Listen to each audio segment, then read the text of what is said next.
So the Buddha lived 2,500 years ago and gained this state, but do you think that people could be enlightened today?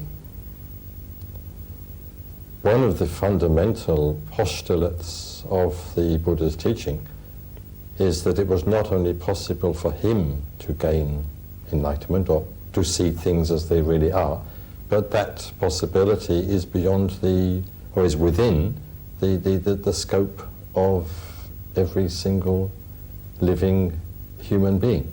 But obviously there is an effort to be made, there is a path to be followed. But yes, Buddhism does recognize enlightenment as a potentiality, we may say, within every human being, though it's a potentiality which is not very easy, to say the least, to actualize. And were there other enlightened people who lived around the time of the Buddha? The Buddha himself had quite a number of enlightened disciples, at least some hundreds, and down the ages there have been many other famous disciples who were enlightened, not only contemporaries like Sariputta and Moggallana, but others like Milarepa, like Tsongkhapa, Nagarjuna, Asanga, Kukei, Wailang.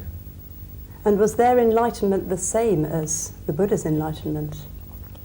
Well, when one asks whether their enlightenment was the same as the Buddha's, one is applying a particular mental category, that of sameness.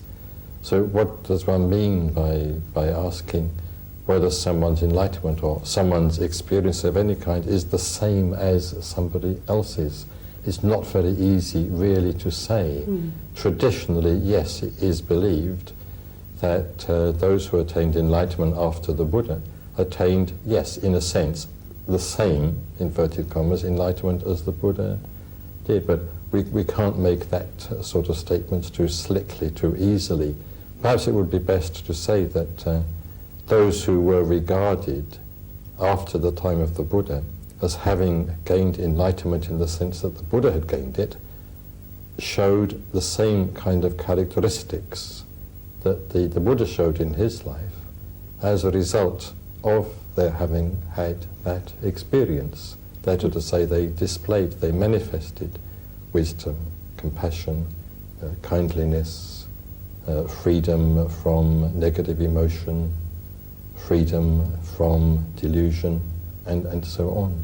The fact that they had attained enlightenment was manifested in their lives in much the same way that the Buddha's enlightenment was manifested in his life. And between the different manifestations there was clearly not an identity but a sort of family resemblance.